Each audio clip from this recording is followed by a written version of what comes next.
So for our face-to-face class here, we will not pass around the attendance roster because my computer is not recognizing the printers attached to it, so I could not print it out.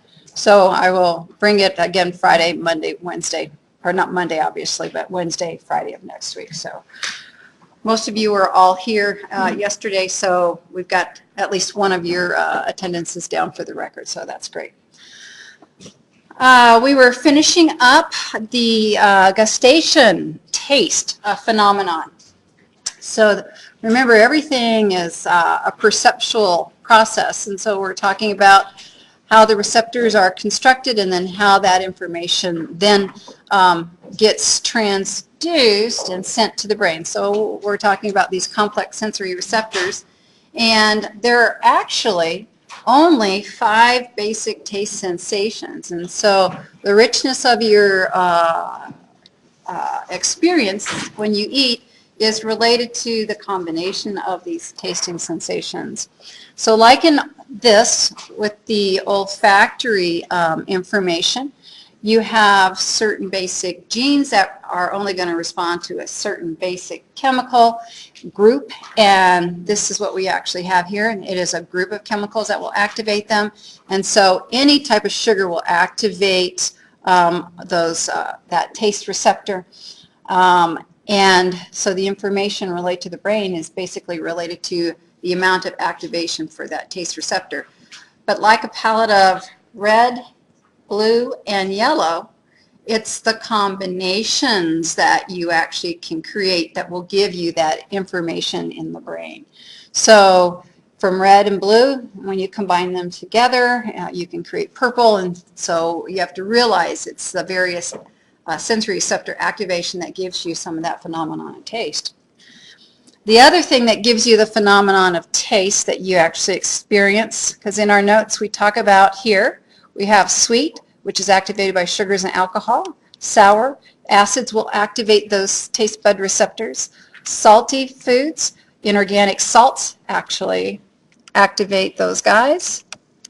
And our bitter taste receptors, taste bud receptors, will be activated by alkaloids. And then we have this really interesting one called umami. And it's amino acids like glutamate that actually activate that taste bud. Now, it is such an important taste activation for various societies that there is MSG, monosodium glutamate, that they will use to actually enhance the flavor of their foods. And do you guys know what ethnic foods use a lot of MSG? Asian foods. And so you want to know who found the umami receptors? Japanese Asians did. So yeah, so they recognize that there is something else besides the 4 taste sensations that we were all grown up taught, and found this umami taste bud receptor. And it wasn't on the tongue, and it was actually on the soft palate and the areas adjacent to that where they actually found those taste bud receptors. So that's one of the other reasons why it was not identified so early. So it's not necessarily one that's actually on your tongue. As far as taste also goes, I want you to realize, we're going to slip on down here, that 80% of your taste is actually smell. Because you guys all know when you have a head cold and you eat something that you really, really like, it just doesn't taste the same.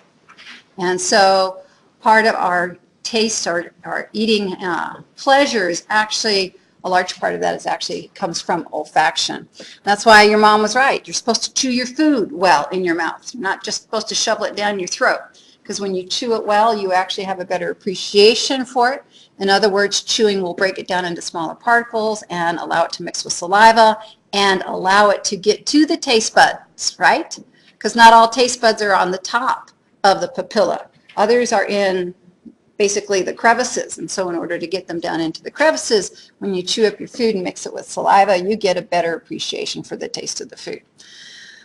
And the longer it's in the oral cavity, then it has the opportunity to go backwards into the nasal cavity by the back door route, by the back of your throat, because you all know not all food that you take in can always goes down your throat. Sometimes it can come up out of your nose. So there's an obvious connection back there.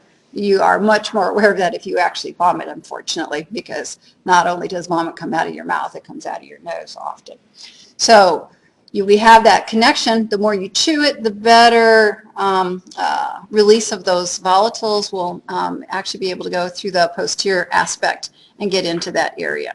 So 80% of taste is actually smell.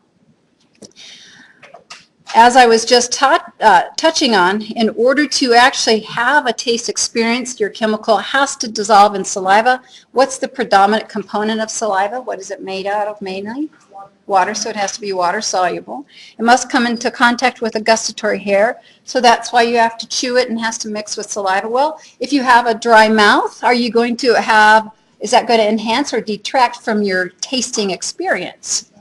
It's going to detract, so you have to realize mixing it with the saliva is very important for getting it down to those taste bud receptors. Concentration of the chemical determines the intensity of the perception, and sensitivity is highest for bitter. Bitter happens to be those alkaloids, which are, when we actually have poisons that you can accidentally ingest, they're typically of an alkaloid nature. So it's not that I want you to say that all alkaloids are poisons, but poisons are alkaloids. And so what's really interesting, we actually have a very high concentration of receptors for poisons and alkaloids at the very back of your tongue. And so that's the last place food goes before it goes down the chute, right? So it's not a bad idea to make sure you have a little bit of a safety net in that area. And so we actually have a lot of taste bud receptors also at the very back of the tongue for that. Adaptation is a phenomenon that people use when they like to do wine and food pairings or beer and food pairings, because our notes here say adaptation. When you adapt to something, first off, let's just talk about the word adapt. When you adapt to something, what does that mean? You get used to it, so it's less noticeable, right? So when you put your clothes on, you get adapted to the actual feel of your clothes so that you no longer notice them unless you change the situation. So that's what adaptation is. You get used to a phenomenon. And so with taste and also with smell, because these are all both related to chemoreceptors, we get a kind of a partial adaptation rather rapidly, 3 to 5 seconds. So that ice cream, that vanilla ice cream cone that you're licking, the best lick is the first lick. You know, after that, it still tastes good, but doesn't ever taste as good as that very first taste. So you have to realize that's adaptation. And then if you were to keep the substance in your mouth, you would be unable to tell somebody what that substance tastes like anymore within 1 to 5 minutes. So that's what complete adaptation is. It's in your mouth. You can tell because you have certain other receptors in your mouth, but you can't tell the individual anymore that you can appreciate that sweet or that sour taste. Everything starts as a receptor potential. Remember, receptor potential is basically telling you the chemical has bound to the receptor. It doesn't mean that we have had enough binding and transduction occurring. Do you guys remember what transduction means? It means going from this chemical event into an electrical event, into an action potential. So we have to transduce, we have to change how this physical process is actually now an electrical process. So you have to have enough chemical bind to its receptor to actually generate an action potential. And so that's what's really nice. In our sensory receptor world, we don't use threshold, but we use another word. We use generator potential. So the first thing that happens is a receptor potential. If you have enough binding of receptors to the receptors, you always get a receptor potential for any binding. But if you have enough to generate an action potential, the next thing is called a generation potential. And then always, when you have a generation potential, you always get an action potential because it's essentially the same as threshold. Going back to the adaptation story with the wine and food pairing or beer and food pairing, if you have a very acidic wine, You can have pasta with tomato sauce, and you have that taste of the wine. You go, oh man, that's really acid. It stimulates the lateral aspects of your tongue quite a bit. You eat your spaghetti sauce, and then you drink the wine, and then the acid is removed from your tasting experience. And so then you can actually appreciate the other components or complexities of the wine. They do the same thing with beers. Beers typically have a little bit more of a bitter taste for you, so you actually have to pair it up with bitter food. And there's not too many bitter foods I have on a regular basis, but I guess you'd have your broccoli, cauliflower, kale, that kind of stuff, and then have beer afterwards, and you wouldn't have the bitter taste of the beer experience. So just some suggestions on how to get your spouse to eat their greens. Okay. The richness of taste is also enhanced by other receptors that you have in your oral cavity. And these are simple sensory receptors. What kind of, give me a generic name for what kind of receptor would affect your appreciation of the food that you place in your mouth?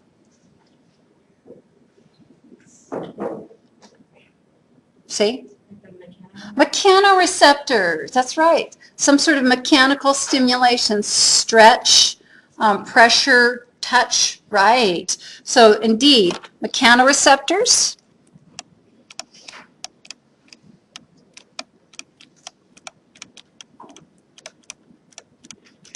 What's another receptor that will also add to your experience of the food in your oral?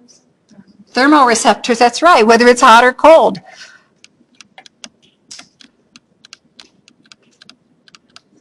And nociceptors.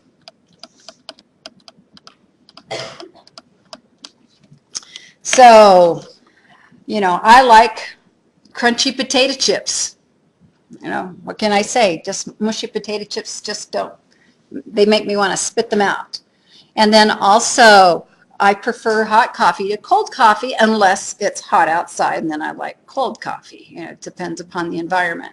And then nociceptors. That's something that if you like to have spicy food, whether you like Mexican food or Szechuan or really hot, spicy Asian food or Thai food, you know, you'll actually have a lot of nociceptor activation. And remember, not everybody has the same sensitivity to various foods, correct? You've all experienced that in real life. So you have to remember that some people have a lot more receptors of one type than another type. And those people that have a lot more receptors are more sensitive to those foods. And so people who do not like spicy food obviously are having a lot of nociceptor activation and have a lot of nociceptors in their oral cavity and just don't like it. Yes? So can you burn out certain kind of receptors? I know some people can just like chow down on jalapenos and stuff. Well, those people that can chow down on jalapenos like the pain. So it's not necessarily that you're burning out the pain. You actually find it actually enhances your appreciation of the food. So, yes, when I was younger, I used to love jalapenos. I still love jalapenos, but not as much as I used to. You know, and so I don't have as much of a desire for the nociception response. But other people, you know, they get used to it. You don't burn them out. You just adapt to it. You guys follow me on that one? So you adapt.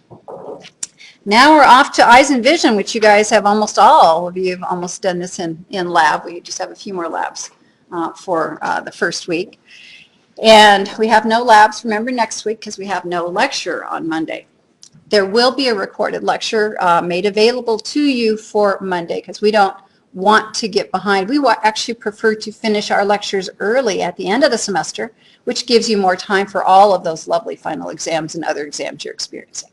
So there will be a recorded lecture that will be made available to you before the weekend's over so that you can review it at your pleasure before our next Wednesday class. Okay.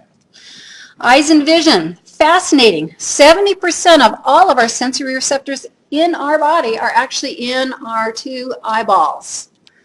So what we're talking about the neurons involved in that. So you have to realize the neurons. So 70% of our sensory neurons are found in our eyes and give us that phenomenon called vision. We're going to first talk about the accessory structures of the eye, and I use the term accoutrements. In other words, this is the wardrobe of the eye. It's the external experience of the eye, and it's there to help protect the eye and to make it sustainable in our environment. Eyebrows. Eyebrows are very interesting. We already talked about why some people's eyebrows are longer and some people's eyebrows are shorter when we talked about skin and we talked about growth cycles of hair. But eyebrows are actually there to help prevent sweat from entering the eyes.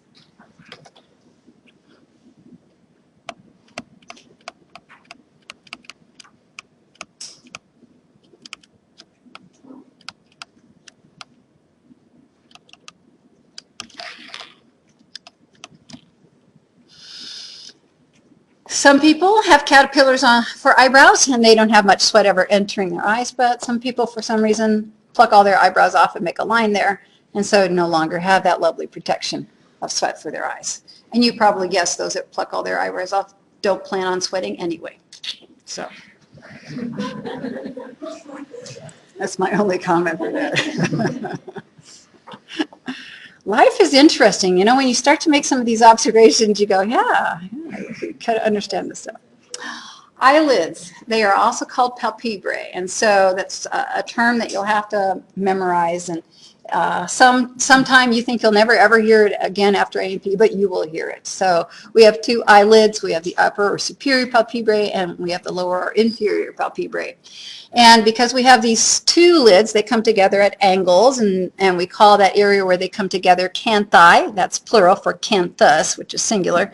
Another term that you have to put in as a synonym is commissures. So lateral and medial angles of the eye. And at the medial canthus, we actually have that lacrimal carbuncle and a raised pink bump in that area. It contains sebaceous and sweat glands.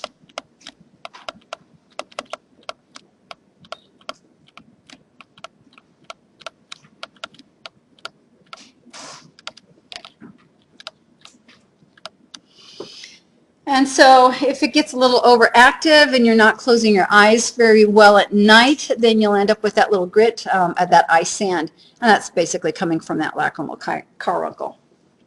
Eyelashes, they're innervated at the root, and this is very protective because it allows us to have a blink reflex.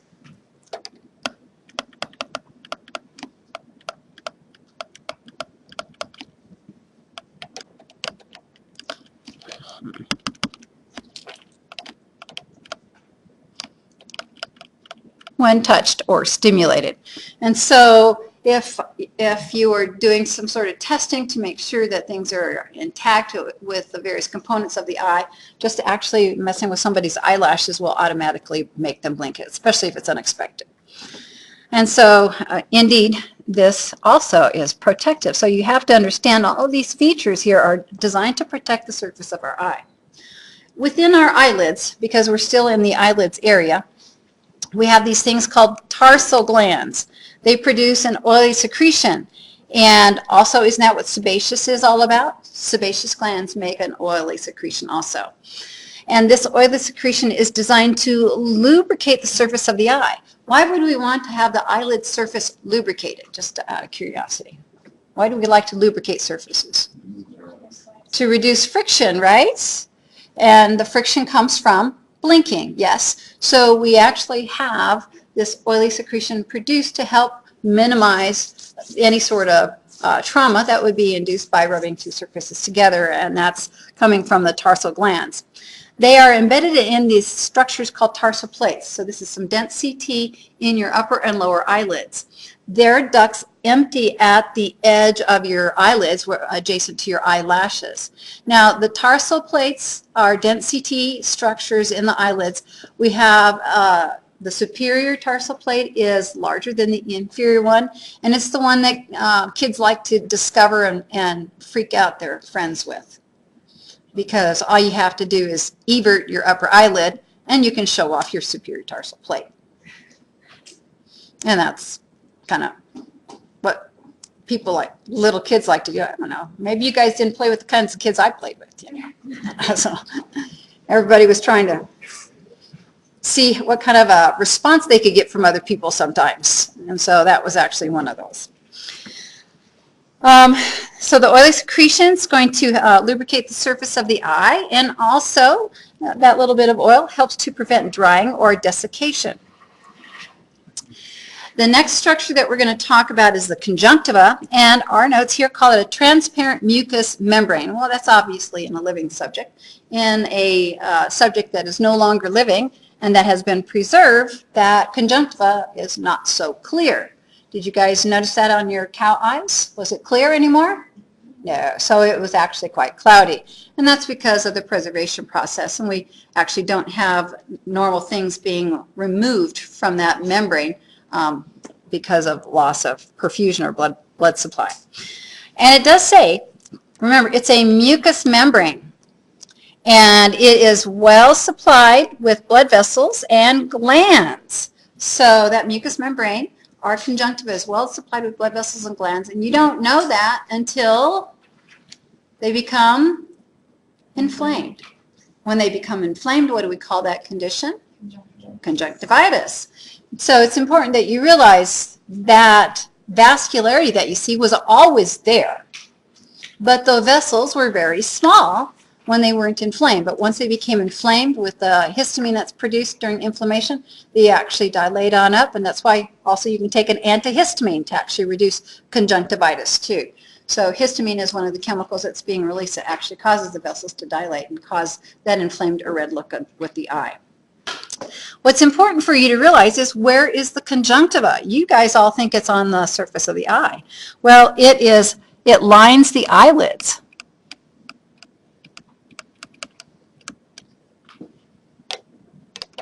And it covers the anterior surface, or the exposed surface,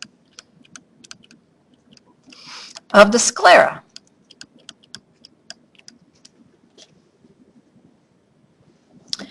Now, I'm going to draw this for you. Oh, actually, I'll give you a visual. Now, I like to give verbal visuals. Take somebody's eyelids, grab them by the eyelids, and stretch them all the way apart. And now you're all looking at the conjunctiva. So you've got the eyelids everted, and the stuff that's on the inside of the eyelids, upper and lower, is all conjunctiva, and it is continuous with the conjunctiva on the eyeball. And so what you actually will have, this is a lateral view of an eye. Let's put our little pupil here. Let's put our give ourselves a cornea. And give ourselves some eyelashes.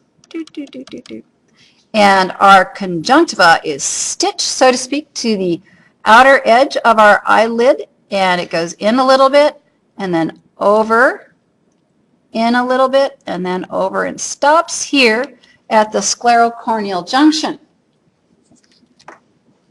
Because when you get conjunctivitis, is your sclera looking like the rest of the eye? No.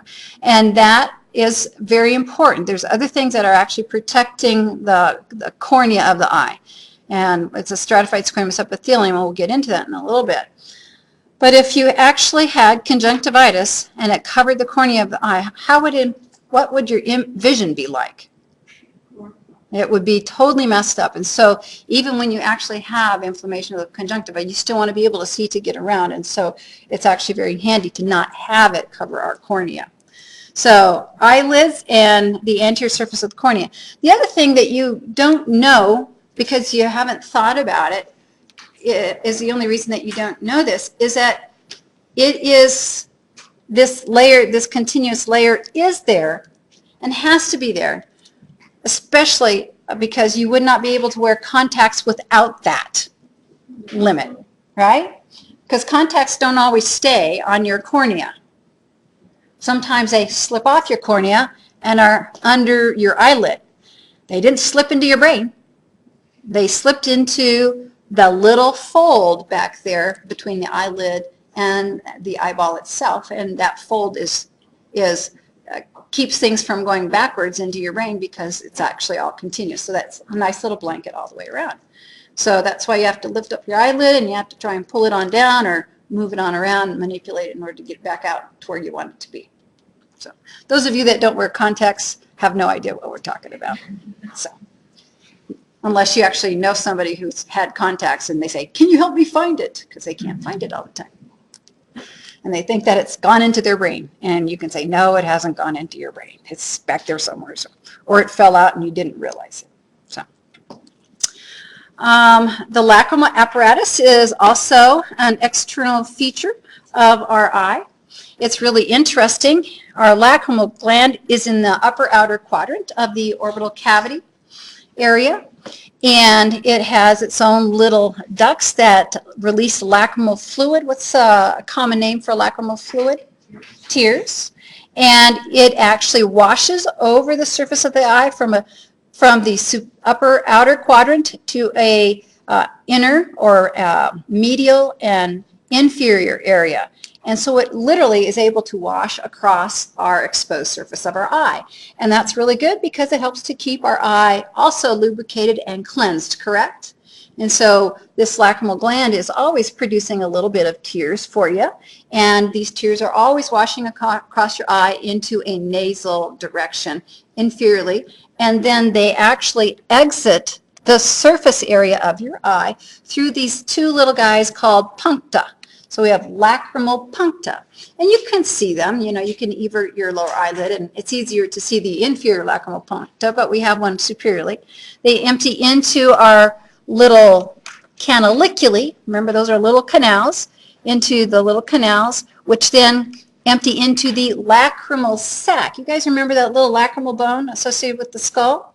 So that's where that lacrimal sac lies on it. In that area. So here's our lacrimal sac, which is a larger area, and then because it's superiorly located, it typically wants to go in an inferior direction because it's fluid, and it goes down the nasolacrimal duct into your nose. So tears are being produced 24/7, washing across the surface of your eye, going into the puncta, the canaliculi, the lacrimal sac, down the nasolacrimal duct, and always into your nose.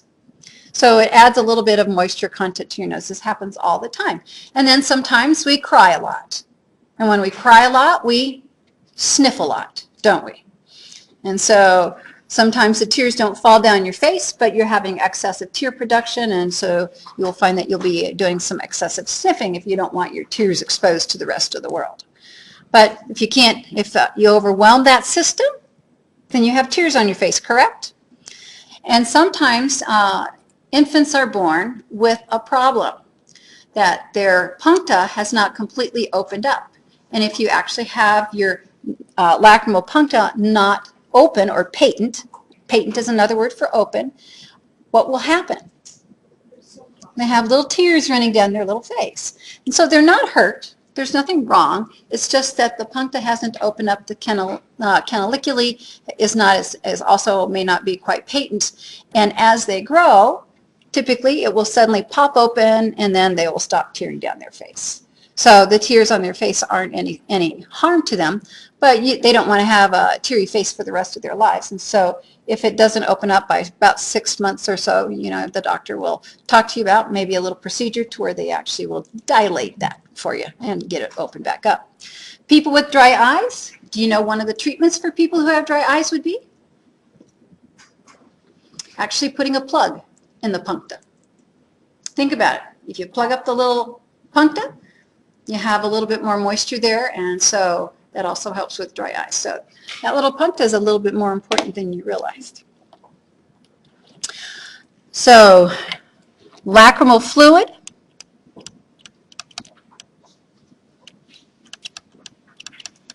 equals tears. And the predominant component of lacrimal fluid is water. Anybody got another idea what the next predominant component of lacrimal fluid or tears is? Sodium, yes. Tears are salty, right? Yes, sodium. Also, we have lysozymes, digestive enzymes to kind of help eat the little bacteria that want to get into your eyes, because people are always putting their hands all over their face and into their eyes, and so it's nice to have a little lysozymes there. And then also we have antibiotics called antibodies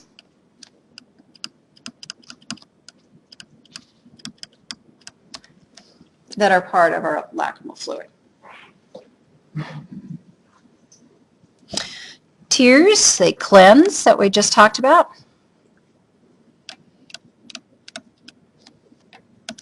protect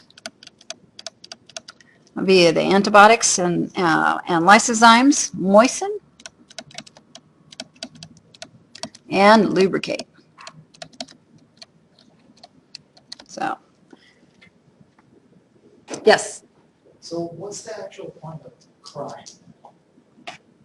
I think crying enhances social experiences. Yes? Who wants to disagree with me on that?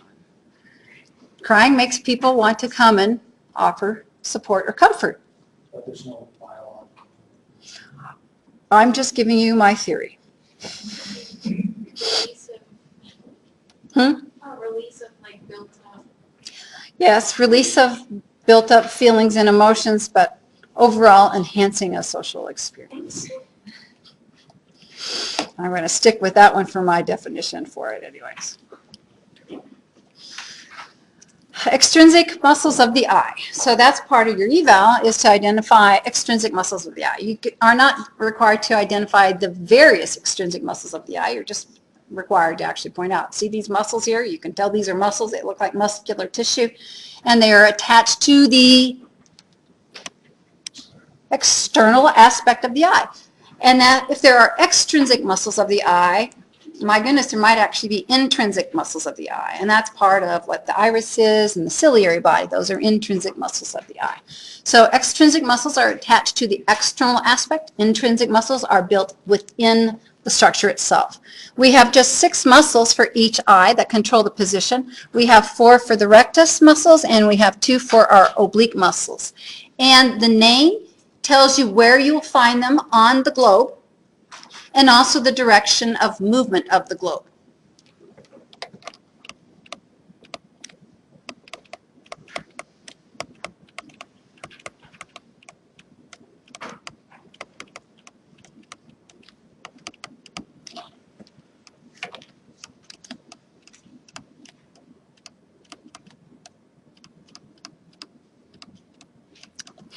And do you guys remember what rectus is meant to kind of stick in your head and mean?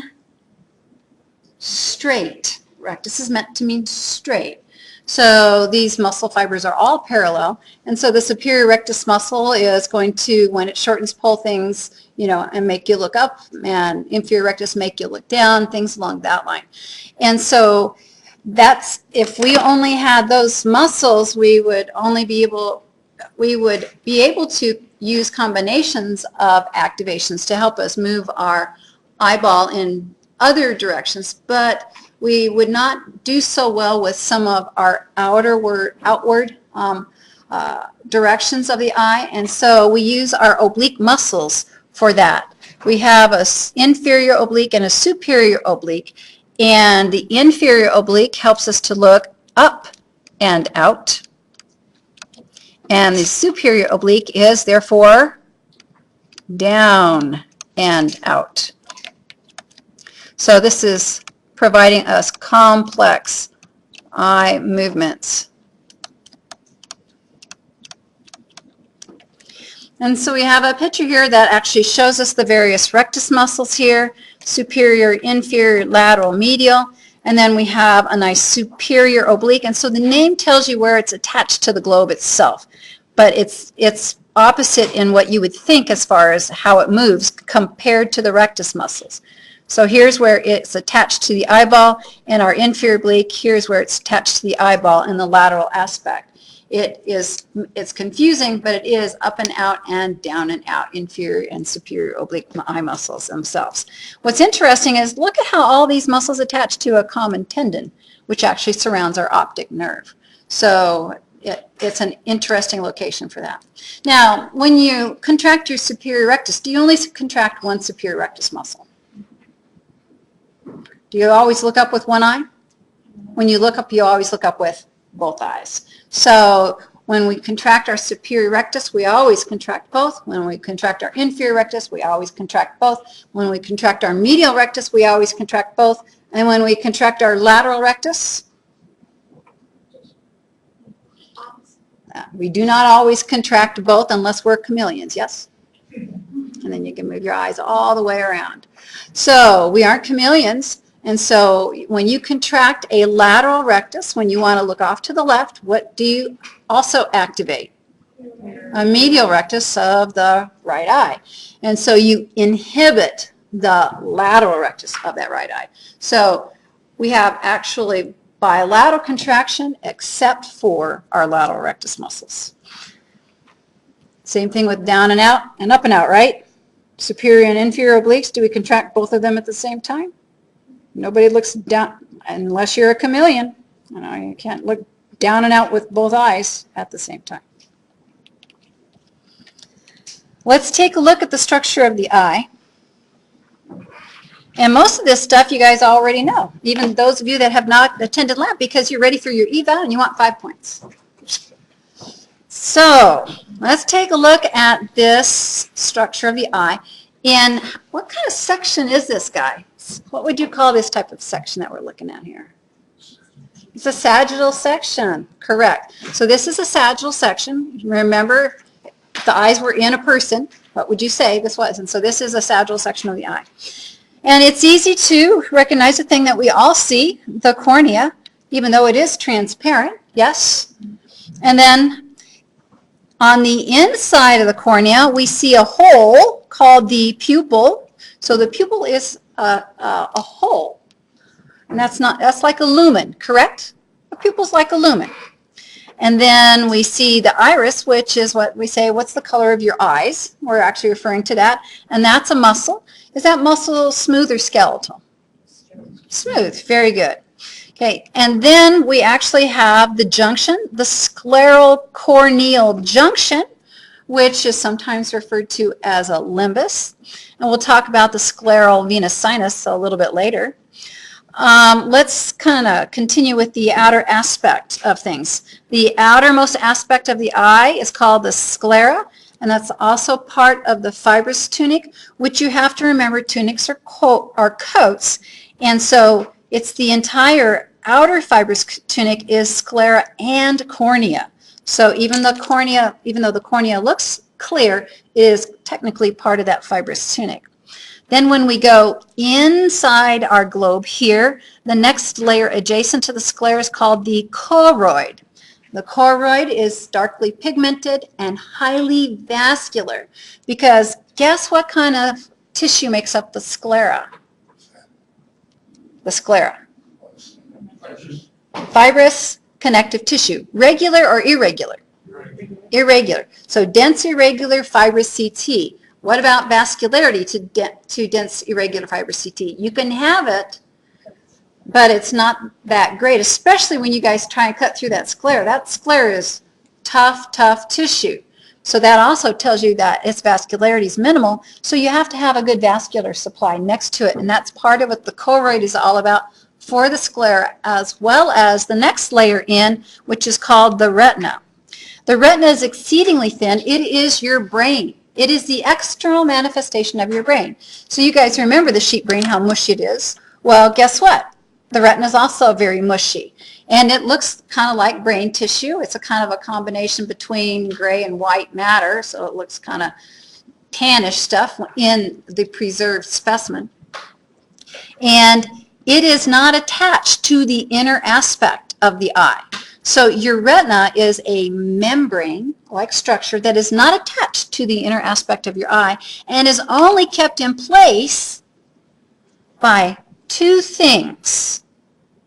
The most important thing to keep it in place is the fluid in the posterior cavity called the vitreous humor. You often hear me call it the vitreous body because when you plop it on out, it has form to it. So the vitreous humor is important for keeping the retina in place. The other thing that keeps the retina in place is the blind spot, the optic disc, because that's where all of the information that the retina has gets transmitted. So all this information is going to all come from all over the retina. It's all going to coalesce in this one area. And there's no photoreceptors in that area, and then all that information then comes out as the optic nerve. So take all this retina here, collapse it on down, and then you actually have your own physical, you've just made your own form of an optic nerve from that. So that's why I say this is your brain exposed to the outside world. This is the only area where you can actually view a portion of your brain. If you were actually to take a look inside the pupil and actually examine the back of the eyeball itself. It's called a fundoscopic exam. Let's see. So I said optic disc. Fovea centralis and macula lutea we're going to talk about, because I like to go over these pictures and then go over the notes. Fovea centralis is a central spot in an area called the macula lutea. And what layer of these 3 layers is the fovea centralis supposed to be in? The retina. And so you cannot see the fovea centralis or the macula lutea in a cow eye because it's part of the retina and you can't see it anymore. It's not, you see it in a living specimen. You actually can't see the fovea centralis. You can see the macula lutea because that's why they called it macula lutea. It looked like a yellow spot. So you cannot see this in a preserved specimen. See, optic nerve, you can obviously identify that. Let's now go back to some other structures that you should be able to obviously identify once you get inside. Well, we talked about the vitreous humor in the posterior cavity. So we've actually made a division here between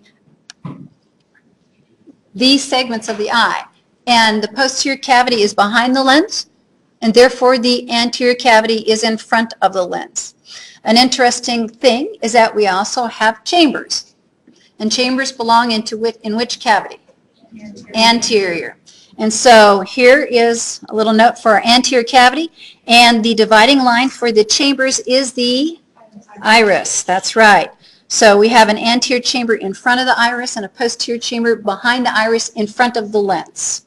Because remember, it's all part of the anterior cavity. Now, in the old book, it called them segments, an anterior segment and a posterior segment.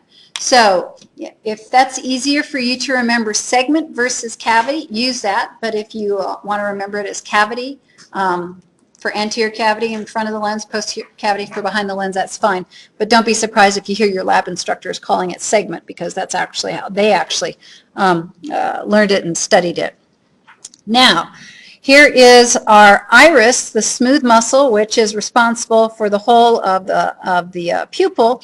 And behind the iris that is helpful for helping us focus light is that area called the lens. The lens is kept in place by what? Suspensory ligaments. So here's those suspensory ligaments, and they go around the perimeter of the lens. So, you know, we're only looking at the sagittal section, so you don't get a good appreciation. But the suspensory ligaments go all the way around the lens. The lens is round, suspensory ligaments are all the way around the lens. And because we know that the cornea is circular, so now let's go behind the cornea to another circular structure that's not the lens, and that's called the ciliary body. And so you see here, we actually have that ciliary body listed right here. And it has an end. The ciliary body ends in this thing called the ora serrata. So you can actually appreciate the end of the ciliary body in that area called the ora serrata. The ciliary body has these little teeny tiny ridges that you can see when you're looking at it. Those teeny tiny ridges are actually ciliary processes that actually help to suspend our, hang our suspensory ligaments from. So when you do actually separate the anterior chamber, anterior segment from the posterior segment, or cavities, you will then be able to see whether your lens stays with the anterior cavity or comes out with the vitreous humor on your posterior cavity. In front of the lens and in both chambers is a fluid called aqueous humor. Aqueous, it doesn't matter to me. Aqueous humor.